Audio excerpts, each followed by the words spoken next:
Okay, so joining me on the show today on the Profit Podcast is Mike Robinson from Profit Personal Training. Mike, how you doing, mate?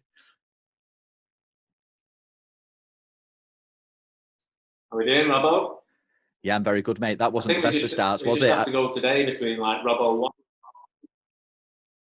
Yeah, we will. Just have to go Robbo 1, Robbo 2 and see how that works. So tell us a little bit about your story so far, Mike, because for the listeners today, I've already sort of let them know that you're on today to tell us about your journey into marathon running and getting involved in that, but give the listeners an idea of what that process has been like over the last few years and your involvement in running and other sports and things like that. Give us an idea of what that journey's looked like.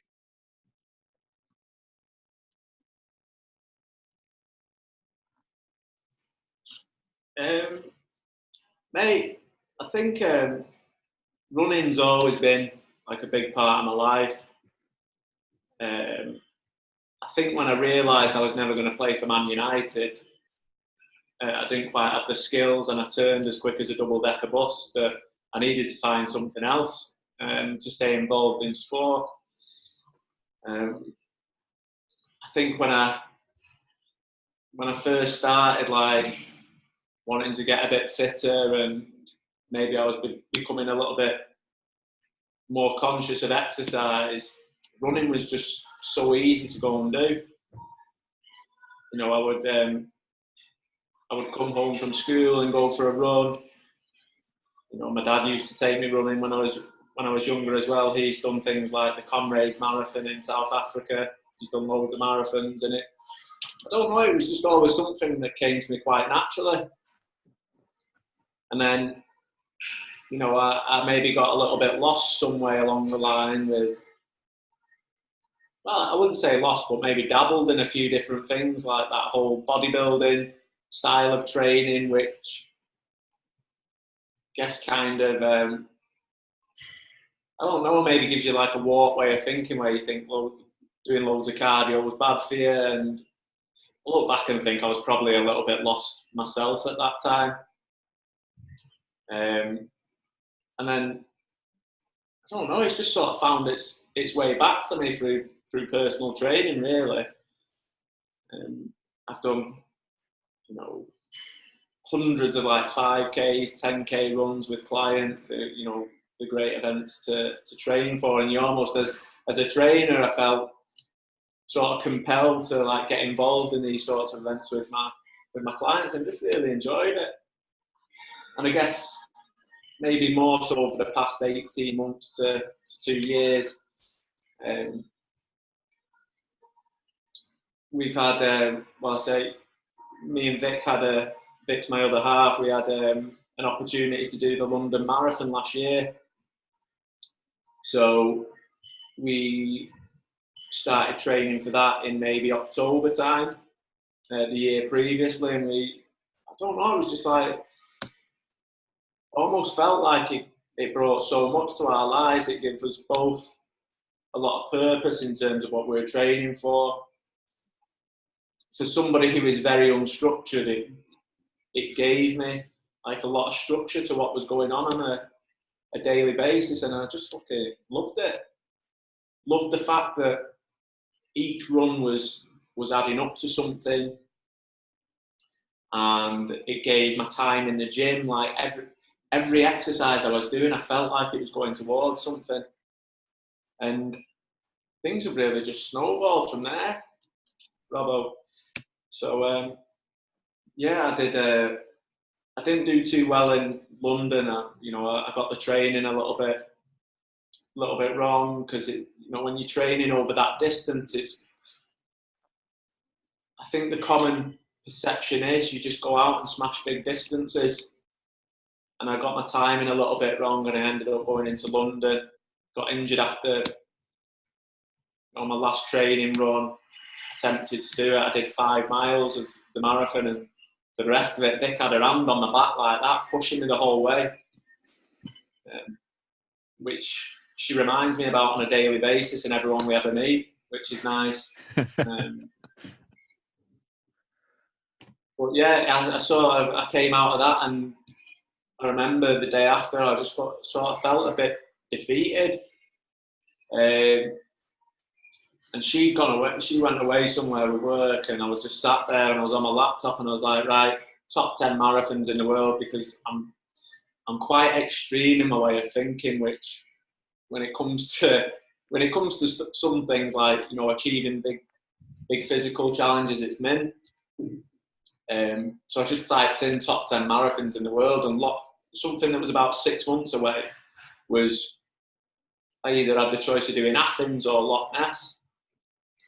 So I just thought, like, a lot of people didn't know it at the time, but like my granddad, he's Scottish, and he passed away about 5 years ago. And I just thought, like, there was some sort of, like, I don't know, bit of a connection with doing Loch Ness. So I signed up to do Loch Ness, and I just thought, I'm gonna knock the back out of this. I'm going for it. So. And I'm assuming that one went much better, Mike. Yeah, so I got a PB at Loch Ness. It wasn't quite the time that I was hoping for, because you're obviously always aiming for the sky. The course was a bit hillier than I'd anticipated, but I got 7 minutes off my target time. I got 3:52. So obviously the day after I finished Loch Ness, I was back on the laptop the day after, thinking, right, where can I get 3:30 from? So yeah, I've got London coming up next April again, which will be class. And yeah, that's pretty much how I am where I am. Cool. I think that was nice just to get that little bit of background there, and even just in your story there's probably a few things we can dive into, especially you know, getting it wrong first time round. I think that's something people, you know, everyone's afraid of getting it wrong, but you just use that as fuel to keep going. I suppose the first thing I want to ask you, Mike, is what is it that you get out of running? You mentioned, like, it makes you feel like you had a purpose and things like that. It gave you training purpose. What is it that running gives you? What do you get out of it? Because I know that a lot of people that do like running get various things out of it. I'd be interested to know, what is it that you get from it?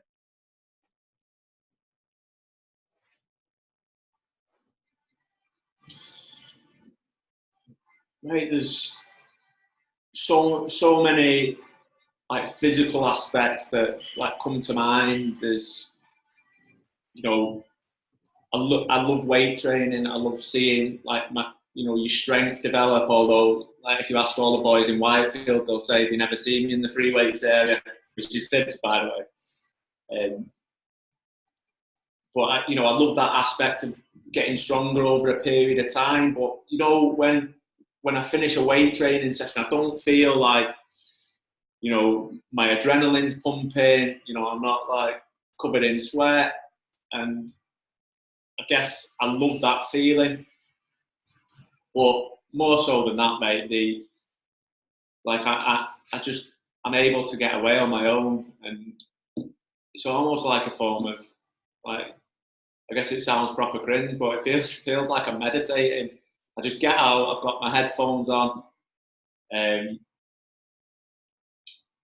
listen to an audio book, and it just, like, so many challenges roll into one. Like, so from going out and running, I set myself a challenge of reading an audio book every week, because I was clocking up that many miles. It just became another little mini challenge within the running training. So there's that aspect. But, mate, I'd say the big one is, like, my week had structure. So I knew on a Monday I was gonna have a run that, like, flushed my legs out. Tuesday I knew that was where I was becoming quicker as a runner. Thursday, that was where I was doing my hill work, which was, you know, bringing my resting heart rate down and getting some actual strength that would help me towards the tail end of a race. So, and then obviously I had my bigger one at the weekend. So I just felt like I could build things in and around that. It has its obstacles, but, mate, to me that was mint. I've had 3 weeks off, and I've, like, just don't know what to do. Just lost because you've got no running to do. So when we go back to that first one, Mike, that one that you sort of, you know, got wrong a little bit in terms of your approach to it, like what did you learn off the back of that in terms of your approach training wise, and maybe even right up until the day itself? Like, what did you learn from that first London one where it didn't quite go to plan?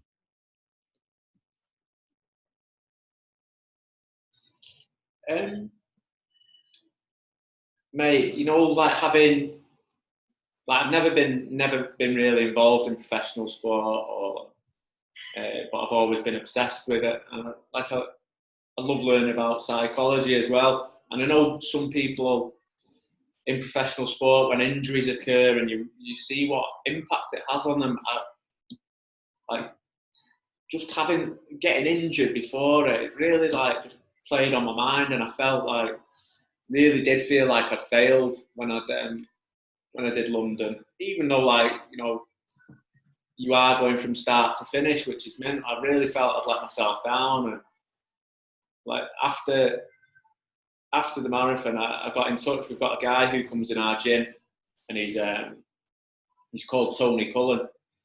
He's top of his age group in Ironman triathlons, and I was speaking to him, and he asked me to run through what I was doing beforehand, and we sat in Costa, and he said, "Mike, doing the training that you've done, you're dead. After 5 miles, you're dead, son." So I'd say first sort of light bulb moment was my nutrition around training. And I guess that was sort of me going between maybe always training for health and coming from like training for body composition as opposed to performance. That was the first real light bulb moment. So talk us through that then, Mike. Like what was the difference in the two nutritional approaches? Like how were you trying to do it versus, you know, what Tony was suggesting?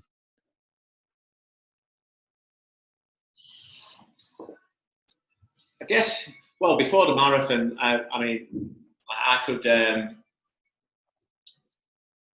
my nutrition's changed so much over like the past 9 years being in the industry. You know, I think I've driven myself to the point where I think the term we coined is like orthorexic, where, you know, you sort of only eat clean food, and, you know, guess coming from like learning from Pollock and like carbs are bad and all that shit, to having more of an intuitive eating approach. You know, like you learn to relax a bit, you realise nothing's perfect, but, you know, 80% of the time you're doing stuff that's going to help your body. 20% you just, you know, you go for a beer with the boys. But when it actually came to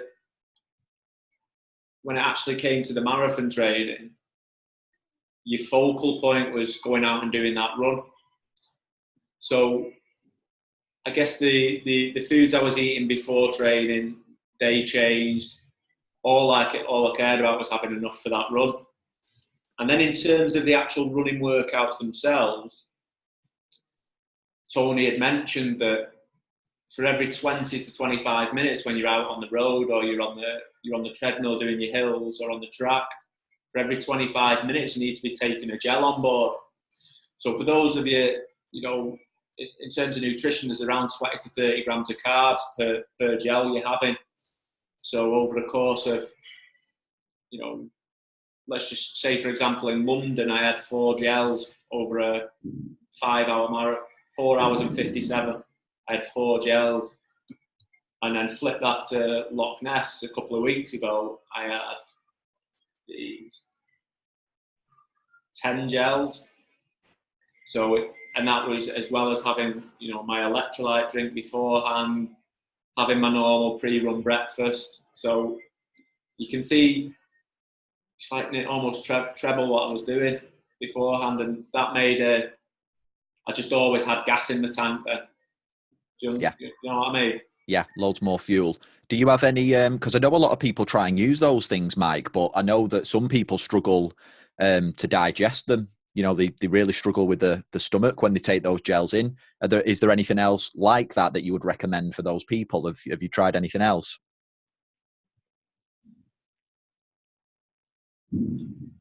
So, first of all, if you've got a run this weekend, like a big run, don't go out and smash 10 gels. Like, I definitely wouldn't recommend that. You'll spend most of your time in the toilet.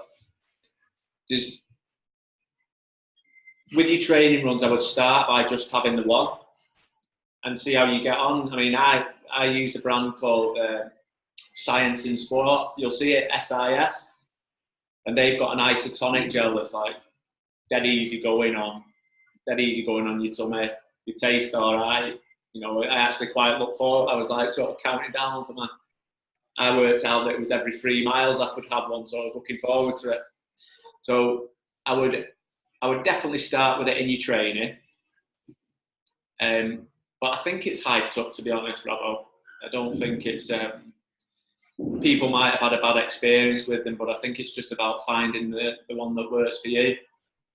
And again, if you don't have that, you might just have to carry like a full packet of Haribo around with you instead. They're a bit easier to. Well, they're still giving you your sugars. They're just a little bit harder to chew and breathe through. The gels are just quite simple.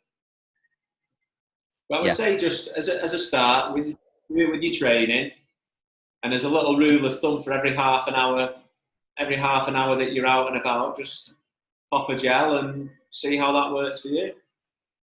Yeah, good. And then how do you tend to balance that with fluid intake as well? Do you have any sort of approach or advice around that, Mike, that seems to have worked for you?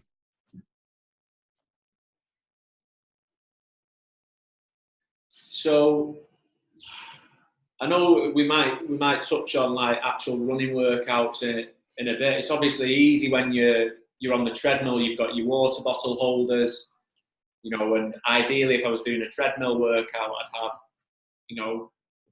750 ml to a litre of water. I'll just drink that whenever I feel. And then I'd have like a couple of Lucozade Sports. If you use code Mike10, you might get some discount. But I'd have that every time I felt like I needed a boost. The difficulty is when you come out running. So, for example, the speed sessions or where you're working on your intervals, what I tended to do was to set up my interval tracks where I could leave some bottles in a bag and I'd just like rehydrate after every interval.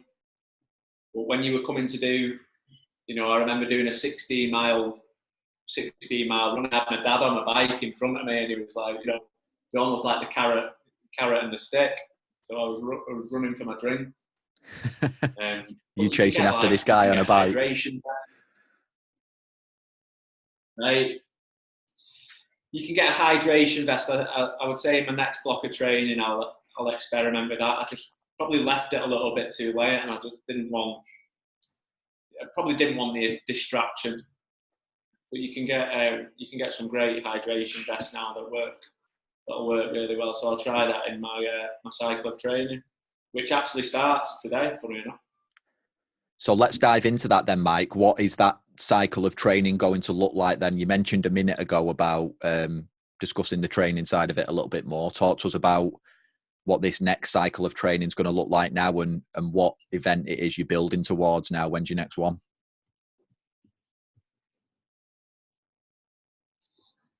So if we so we're coming into what would be it's going to be my third marathon in the space of a year. So this is a little bit different to just that if you're listening thinking, right, I've always fancied doing my first one. So if we look about what I'm going to do, it's like any other goal. You conduct a needs analysis. You think where your athlete or where your clients are and what are your priorities going forward. So I would say over the past 8 months, like I've got quite a good aerobic capacity now. I've got a really good base level. And if I was to look at like what my area of improvement would be towards my next one, it's to start gathering some speed or like what you'd call like cadence with your running technique. So in terms of like volume, it's probably going to be like a little bit reduced, so I can work on my technique for at least the next month or so, and then we'll start diving into getting me fitter and to compete really well in April time. So my goal for April time is to complete London in under 3:30. Excellent. And what is it that you're going to throw into your training to help you improve that speed side of things? How are you going to approach that? So a lot of it will come down to actual technique of running. So like with my technique, I almost lean forward when I'm running. So I need to work on drawing my posture back up and trying to improve my stride length. So to improve your stride length, that can come from weight training, from getting more powerful, having a more powerful hip drive, and actually landing, going from being a heel striker to a toe striker. So that's something I'm going to work on with a coach. I think it's good with somebody who's been through that themselves. I don't want to, with such with a sport that involves so many repetitions, the risk of injury can be quite high. So just think it's great working with somebody who's been there, somebody who's done it, and somebody who can sort of make sure that I stay injury free. Does that make sense? Yeah, definitely. Definitely. And in terms of, you mentioned a minute ago, you did a good job of giving us a bit of context in terms of, this isn't your first rodeo. This is going to be your third marathon. What would your advice be for your sort of general gym goer that's probably done 5Ks, 10Ks, they've probably done a half marathon, they're thinking of doing the first marathon, or they might even have one booked for next year because we're towards the end of 2019 now. They might have their eyes on one in 2020. What would your advice be for that type of person that's going to approach their first marathon? What would your sort of key 2 or 3 things be for them, maybe training wise, nutrition wise? What sort of advice would you give to that person now? It's almost like, what advice would you give Mike Robinson before his first London Marathon last time round?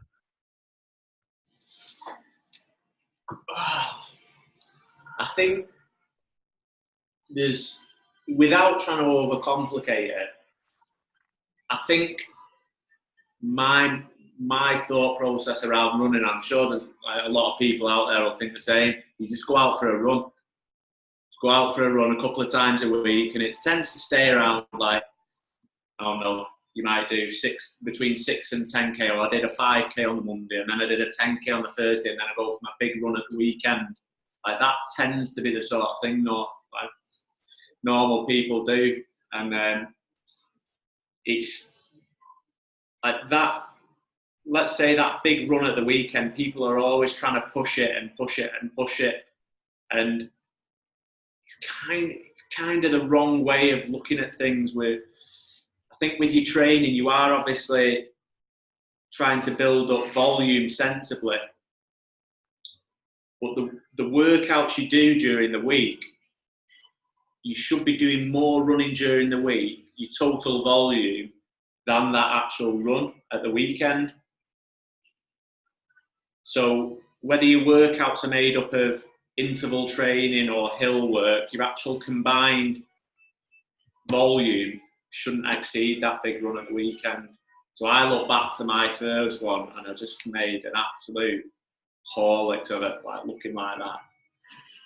So I'd say I definitely don't want to I'd recommend doing a marathon to anybody, from going from the start line to a finish line of an event.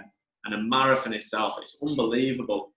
Like, the emotions you'll experience going down that, the final stretch. You've got your mum there, and you've got your missus there, and they're all, getting everybody shouting, "Go on, Robbo!" And I was all like, I did a couple of them. I've been almost in tears coming down, and it's just the best event. It's class, and as a personal challenge, I would never put anybody off it, but I would just be sensible about it. The first thing that first thing I would do was work with a coach, work with somebody who's been there and done it before. And it's just, you want direction, you want to know that you're doing the right stuff. So get somebody who'll hold you accountable to your training runs and will recommend the right sort of workouts to do. That'd be number one. The second thing is to block the time out. So I would, when you're committing to the event, actually have a think about how much time it's going to cost you. Because it sounds mint, doesn't it? Like, right, we're going to do this charity, you know, for Macmillan or for Mind, you know, it's in April time, right? So there you're thinking, right, I'll sign up. And then it's because it's so far down the line, you think, you know what, I'll start next month. Or I may as well wait till January. And then before you know it, you're trying to smash a load of volume in a really short space of time. And your body's just going to, you know, it's going to bite you in the arse. So 4 months, ideally, would set up a gym goer, like just somebody who's done a 5K in the past, done a park run, somebody who can maybe go out and do 9 miles if they really push themselves now. 4-month training block would be absolutely perfect for you. And then over those 4 months, Mike, how might their training change in terms of like the volume they accumulate, the distances they're running? What might that look like, you know, month 1 to month 2 to month 3 to month 4? Is there any sort of basic guidelines around that you might recommend someone, just as a general rule of thumb? So to be honest, Robbo, when it comes to the actual workouts, I think one thing I did with my coach was started to focus on what my heart rate was doing a lot more. Because let's say me and you say, right, let's go for a quick run. We go out, we've got no idea what pace we run at, we're just going for how we feel. We've got no idea what our heart rate is doing unless you're going up Cardiac Hill in Heaton Park and you're like fucking blowing. You're like, you're going to have to slow down here, I'm ready to pop. You know, then you know your heart's working. When it comes to training, you do have to have an idea about what pace you're running at, and you've got to have an idea of what zone your heart rate's in. I'm not saying this is like number one technique you must follow, but this is just the method that I followed. So the initial phase of training was to find the first thing I did, like you start with a test, and that's the thing that you keep retesting throughout your training block. So I went out and did a park run. Now, if you're fit and you back yourself and you're injury free, you'd get yourself like a little Garmin. So little foot Garmin Forerunner. Mine's a music one, so I don't have to take my phone out with me. You go out and run a 5K as fast as you can. So hold on for dear life, stick to a pace and go for it. And that will, you know, be about 20 to 25 minutes in time, maybe a little bit quicker for those of you who've done it before. And that will give you what your max heart rate is. I know you can do, I think, is it 220 minus your raise? That'll give you a bit of an idea as well. Then from finding your max heart rate, you can work within certain zones. Most people, when they go out and do that first run, so they'll go out and say, right, I'm going to start running. They'll go out and they'll be running in like zone 4 or zone 5 of the heart rate. They're absolutely fucked. And it just demoralises you. You can't run to the end of the street and you're like, okay, I'm never going to get anywhere. Whereas really, when you're doing your comfortable runs, you should be like zone 1 and zone 2. That's like me and you talking about how bad Man United are. You understand what I mean? Yep. So in terms of the heart rate zones, it's really important to sort of learn where you're at. So how that would change over a block of training is, let's say, for example, we do a hill session. And the hill session is building up through my zones to where I'm going to work to. So zone 1, that's like walking on the treadmill. I'm going to put it up every couple of minutes, so I'm building to a nice run. I'll do that for around 15 to 20 minutes. I'll then whiz the incline up. So let's say an incline of 8 to 10 on the treadmill, and I'll stick the pace to like a 7 or an 8. Now that will put my heart rate to a zone 3, zone 4, and I would just try and sustain that. So let's say my heart rate at zone 3, zone 4 was 158, right? And I would stick to that for 2 minutes, and then I would take 2 minutes off, just walking. I would send my heart rate up, and it'd come back down. Now, using my coach or having somebody looking at my data, he would follow that. So I'd do it week 1, week 2. He would see how long it takes for my heart rate to come back down with that. So send it up for 2 minutes, and then in my 2 minutes off, he'd start to see where my heart rate was sort of getting back to its pace. And if he knew it was coming down quicker, then he could put my interval up.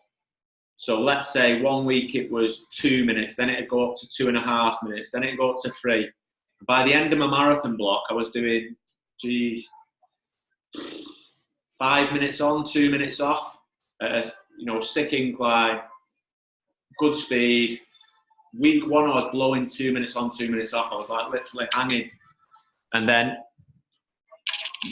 just before the end of the marathon, don't get me wrong, it was tough because it's all relative, but I was managing 5 minutes on there. So that just shows how hard I could push my heart rate come the end of the training and how quickly I was recovering. Honestly, I genuinely felt as fit as I've ever done. So that hill workout and hill running, in terms of pushing your resting heart rate, so making your resting heart rate better, you'll all have heard of like Lance Armstrong having one down at around 32. I know he was assisted, he's probably a bad example, but you really want to be able to get that resting heart rate down, and the hill session would do that, as well as taking stress off your knees, off your ankle joints. So it's like first name on the team sheet, get your hill sessions in. Good. I think that's great advice, Mike, because a lot of people collect heart rate data and things like that, but they don't really know what to do with it. They don't really know what it means and how it's useful to them, other than just telling them that they're working hard. But they probably already know that, just in the way that they feel. So I think that's really useful information. How might someone translate that to going out? Let's say they're going to go and do their longer weekend run, that, as we now know, shouldn't be more than the volume they've built up during the week. Would that run just be set at like one of the zones and just maintain it for the full time, or is it a similar approach in that you build up to a zone and then you stay there for a while? How would you approach that longer run? So your heart rate will begin to match a pace, okay? Yep. So using something like your Garmin, you can keep an eye on what pace you're doing and where your heart rate's at when you go out and do that bigger run. But in terms of going out and doing your big run at the weekend, you'll be staying between zone 2 and at a push, when you're going up hills, you'll maybe hit a zone 3. But it's all zone 2 and zone 3. So let's say your workouts during the week, your speed ones and your hill sessions, you are pushing yourself. And I'm not saying you're taking the foot off the gas at the weekend on your big run, but the intensity is much lower. So let's say, Robbo, you're going to go out for a run this weekend. I would be saying to you, try and stay within zone 1 to zone 2. You want to go out for half an hour run, try and stay between zone 1 to zone 2. Zone 1 is where me and you can just talk comfortably. Zone 2 is where, you may be having to take a pause after a sentence, or just sort of get into maybe one-word answers. It's not difficult, dude. Not difficult in terms of your breathing. Right, good. So I think what we're painting here is a picture of just switching people's mindset around a little bit on these runs. I think that's important, because people seem to be building towards the long weekend run, as you mentioned you did, and seeing that as this is the one that improves me. This one at the weekend is the one that takes everything forward. The other ones in the week are just to keep my legs turning over, when in fact, actually, based on the way you've described it and what you said earlier on, it in a way, it's sort of the other way around, isn't it? It's you're doing the work in the week to actually make the physiological changes in your body, like actually make your body improve, create a stimulus. And then at the weekend, it's a case of finding your pace, finding a heart rate that matches that pace, and being able to maintain that and sort of sustain that consistency. Would you say that's sort of a fair assessment so far? Mate, you're right, 100%. And that's like sort of the mentality that I would use. I would think, you know, because the Tuesday sessions, you'd come from doing a speed one, and I'd still have a bit of fatigue from the weekend. I was absolutely done in after them. And then Thursday, you did the hill sessions, and, you know, they are tricky runs, but then comes Saturday or Sunday when you're doing your biggie, you just rely, you're thinking about, right, so I know that I've got fitter, I know that I've got quicker, just let the result take care of itself. And it's you know, it's a lot better way of thinking, 100%.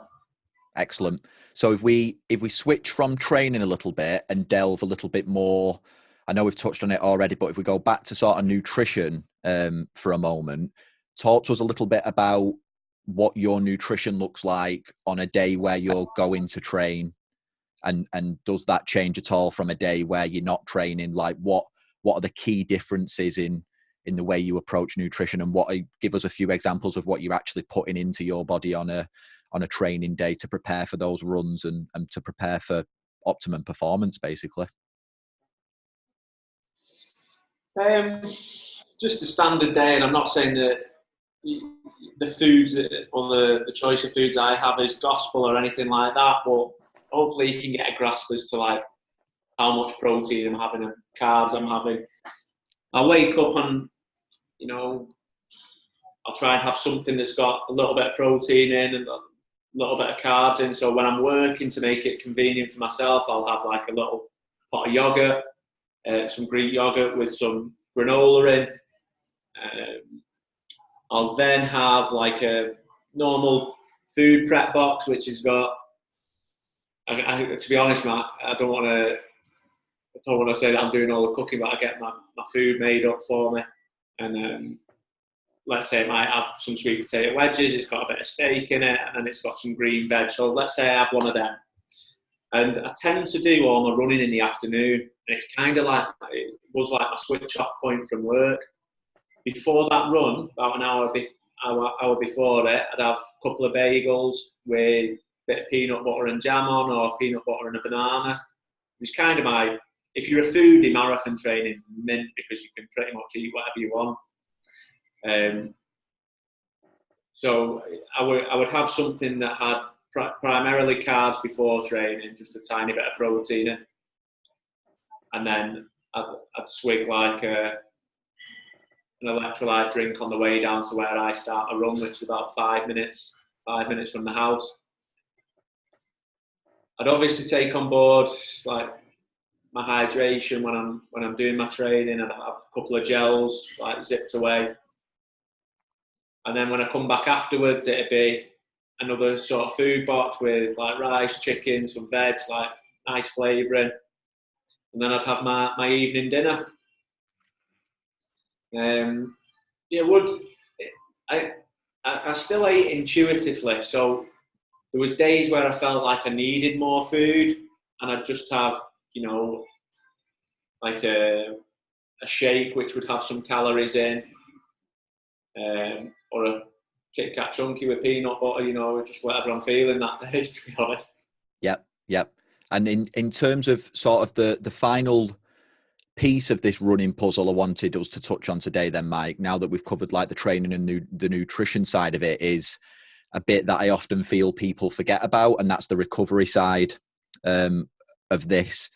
Talk to us a little bit about what you're doing either after a run or on the days where you're not running to aid your recovery, ready for the next run that you're going to do.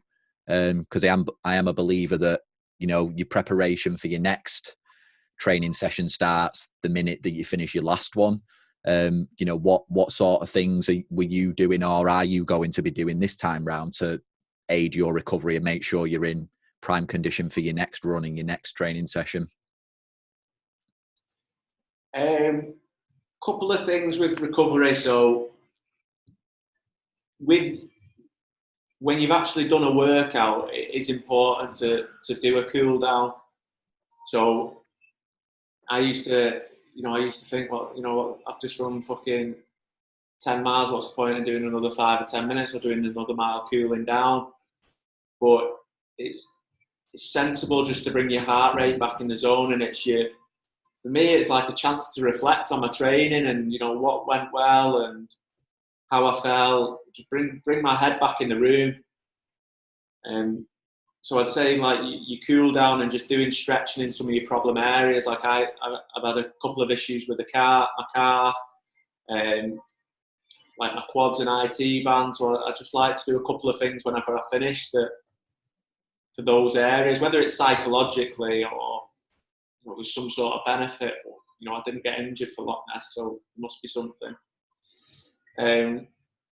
Food-wise, like after any sort of workout I do, I'll always have like a protein drink to aid recovery with a little bit of carbs in. And then, you know, if I was doing my interval running from the house on my last interval, I'd like open the door, shout into Vic to get the bath running. So she'd run me an ice bath.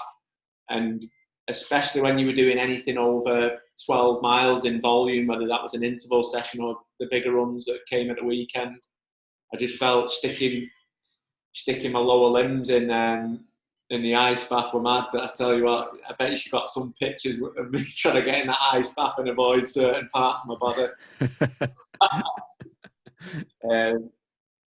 So yeah, and I basically, we've got a trainer at our place, Rich, who does sports therapy, and I've definitely kept him employed over the past 12 months as well. So, you know, having some soft tissue work is really important. And if it, mate, it just, with a marathon is a big goal. It is, you know, like I say, you know, it requires lots of time, lots of good training. The feeling is so worth it at the end, but you've kind of got to get involved and paint yourself a picture, and you've got to treat yourself a bit like an athlete. So that involves maybe going to Pilates class every now and again, and, you know, doing some stretching when you've got half an hour spare, and going in for regular treatment. You want to make sure your body's always feeling great to go out and exercise.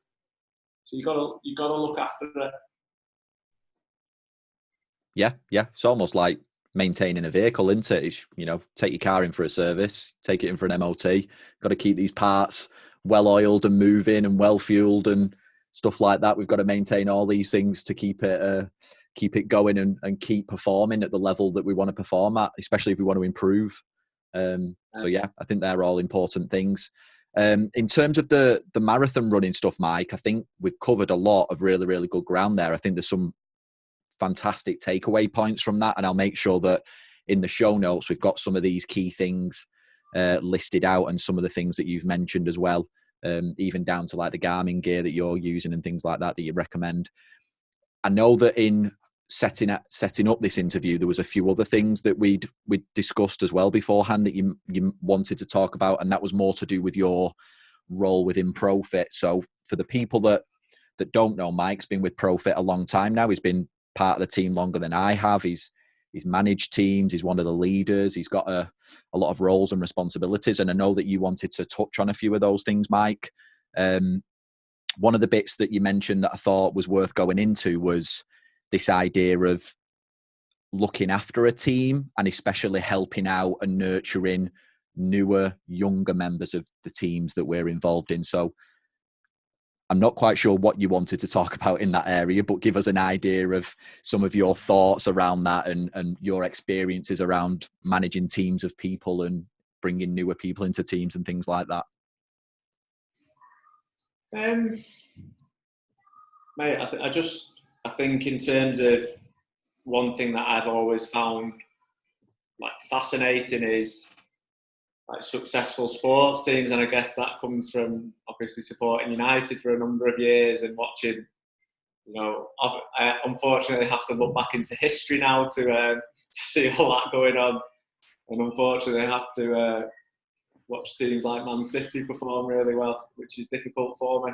But like team sports, working as part of a team is like he's always been, since I came and was interviewed for Profit. Like that's one of the things I really thought was different about the company, and like it's true to its word. It's everything we're involved in as a company all revolves around teamwork and looking after each other. And I think having that responsibility to look after my own gym team at Whitefield, I say my own, it's a we. So I would spend quite a bit of my own time reading about communication, dysfunctions, things to build morale, activities we can be doing, and I'd like to think our team is in a really good place, and more, this year it's just been an absolute like pleasure to work here, and I feel like not only within our company, within the personal training industry itself, it's nice to go into your place of work and really feel at home there and be inspired by the people around you. Yeah, it certainly is. And you sort of mentioned it a little bit there, Mike, and it's something you'd mentioned before we started the interview as well, is that you do seem to be someone that's great at understanding people through communication, and good communication. It's something that you try and spend a lot of time learning and developing. Like, can you talk to us a little bit about how you've improved your own communication over the years, and maybe what you're more aware of now as a leader than you might have been before? I bet you have people listening here that are saying you don't listen, you don't understand, and you don't communicate well. I guess it all comes from like being challenged and making mistakes like over the past 5 years, and obviously still wanting to learn and get better. I would say like one thing that I think I do really well is try and get in whoever's sitting in front of me. I'll just try and get in their shoes. And I think when you're working as part of a team and you're having those individual one-to-one conversations, the 5-minute coffee chats to pick someone up when they're feeling down, it's great thing you going in thinking you can fix that person or wanting to fix that person, when in reality nobody really needs to be fixed. It's just needs to be listened to, find out where they're at in their life. And I enjoy doing that. Whereas before I would, I think I would have a standard of like where I thought people should be. And like if they weren't quite hitting it, I would get frustrated and I'd be like, like, what's going on? I couldn't fathom it out in my head. And it wasn't coming from a bad place. It was, I think you might relate to this, Matt, is whoever you sat down with, you can see things that they're capable of doing, and you can see their potential, and you'll agree on the things that it takes to reach that potential, and it doesn't happen, and it's like you can't see why, and it's coming from a good place. Whereas I think one thing I've probably learned over the past 2 years, like dealing with like lots of different types of people, is just remember where they're at. And I think that's like something we can all take going forward, is nobody really needs to be fixed, they just need to be listened to. Yeah, it's about having, the thing that you're describing there really is empathy, isn't it? It's being able, like you said, to put yourself in their shoes.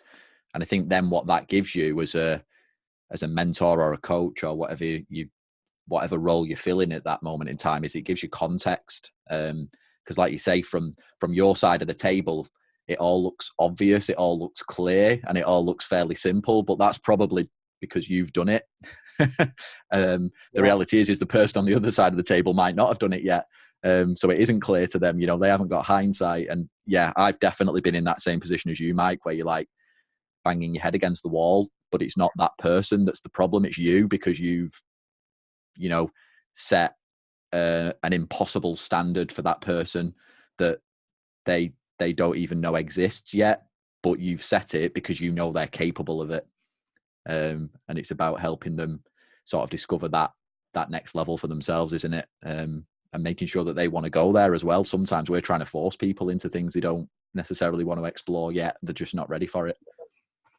I think that's the last thing you want to do is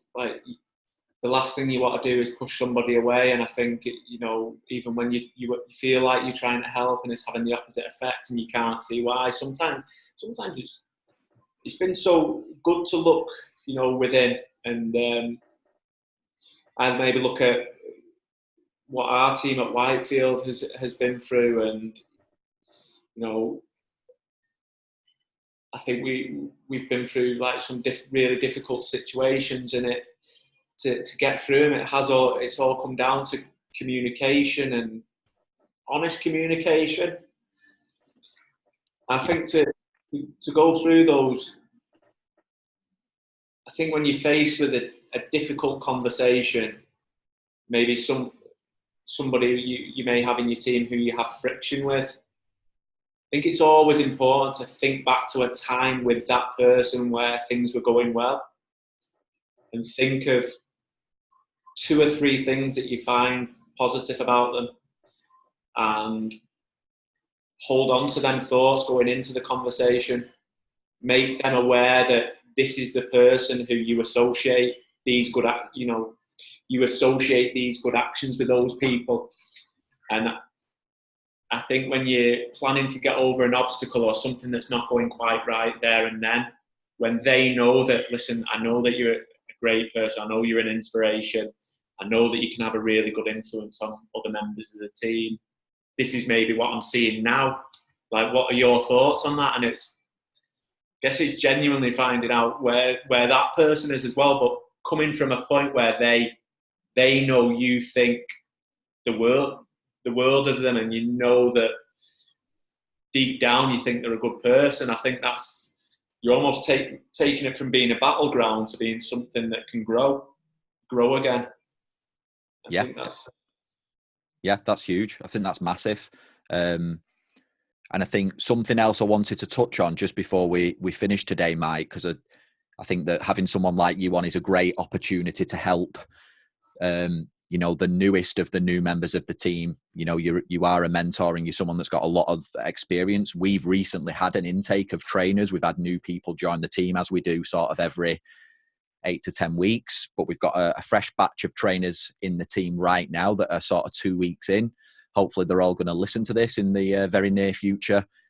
What is your advice if you were going to give like 2 or 3 things? I know there's loads to consider when you first start, but what are the key bits for you as a new person in this industry right now? Like, give us an idea, give those people an idea of what they should be doing or aiming towards on a daily basis to build a successful career and establish themselves within the fitness industry. Where would you start with those people? Oh man, there's you could write 100 things down. I think that's the problem though. I think first and foremost now, and I can only speak for what I've experienced within ProFit, you're going to go into a team now where there are 4 upwards to 20 odd people in a team. So I would say, as somebody going in now, I'd want to be that person who people would want to be around. So ask them questions about themselves. Ask other trainers questions. How did you do this? Tell me a little bit of your story. Because when you show an interest in person, it helps build a relationship, and you want to become a part of the team. So that's the first thing. Be somebody who people want to be around. The second thing I would say,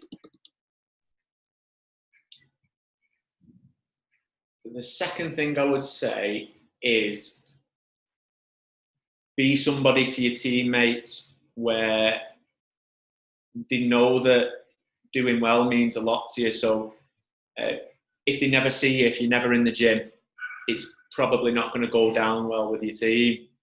And that's just, speaking from experience. If one or two people in the team say, I never see this person anymore, or I never seen that person anymore, they might start thinking you don't really want it bad enough. And I think when you've got people who are in the gym, first thing when it opens to like last thing at night, they're going to want to help you that little bit more. So they might direct a lead off the gym floor to you. They might come and spend that 10 or 15 minutes of their valuable time with you. I would say always be present, always be in sight. So that means, spend less time in the cafe or less time, in the staff room. Get yourself at the desk, shadow as many sessions as you can, do a lot of training, go and do some mobility work, but just always be in sight. Yeah.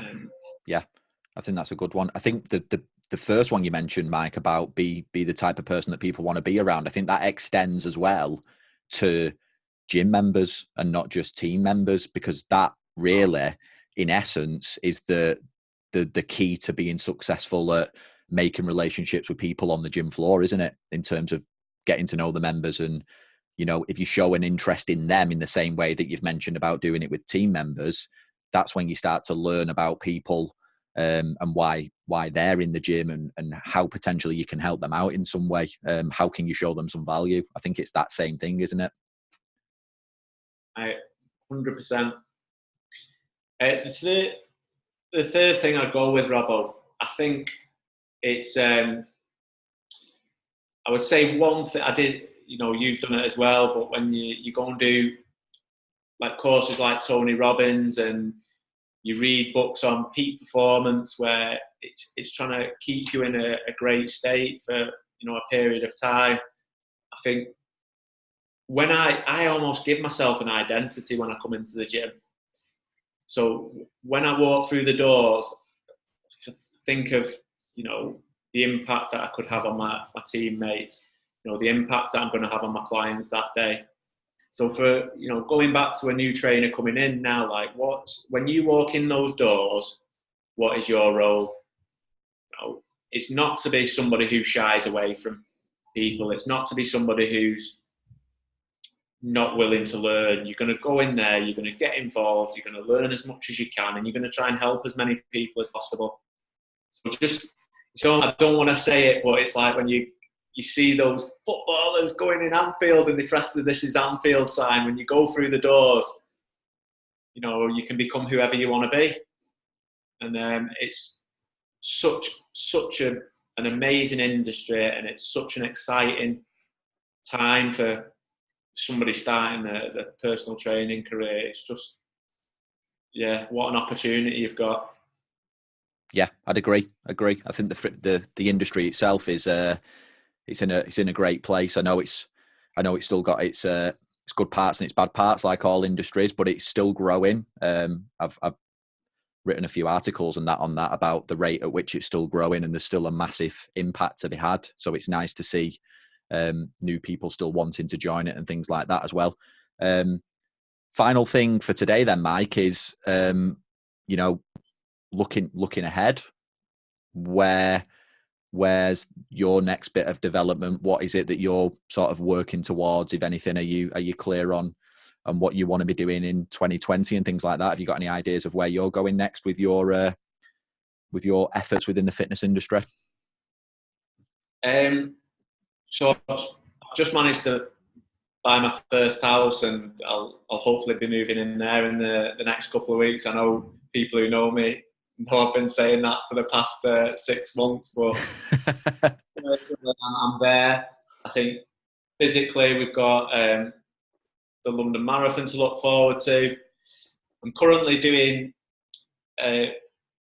all the workshops for the UKSCA accreditation. So in fact, just after you guys now, I'm going to sit down with the athlete I'm going to be coaching for the next 6 months, which I'm really looking forward to. I'm buzzing about all the stuff I've learned on that. I'd really recommend any of you guys who are interested in performance. This is one thing that's come from the marathon training and looking at getting better, was that qualification. So check that out, the UKSCA. And I think one thing I love about ProFit is the fact that it's always growing and we're surrounded by great personal trainers. I'd love to get involved in helping out more of the teams outside of Whitefield. I know we've had a couple of trainers come over recently and see how things work. I know you've had a couple over at your gym as well, Matt.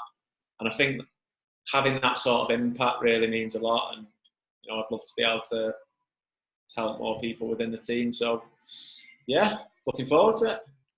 Class. We've covered a lot, Mike. There's been a lot of good points in the interview today. So thank you very much for that. Have you got any sort of final thoughts or anything to sign off with? And alongside that, there'll be people listening to this that haven't come across you before. So if they want to come and find you online or follow you or anything like that, just give us an idea of where we can find you. Yeah. So I guess the only real social media platform I use now is Instagram, or you can find me on there. It's the handle's Mike Robb Training. So any questions, you're more than welcome to get in touch. And I guess the guys within the company, like a lot of the people coming through now, hopefully get to see you all in the near future, and those who are possibly thinking about a career in health and fitness.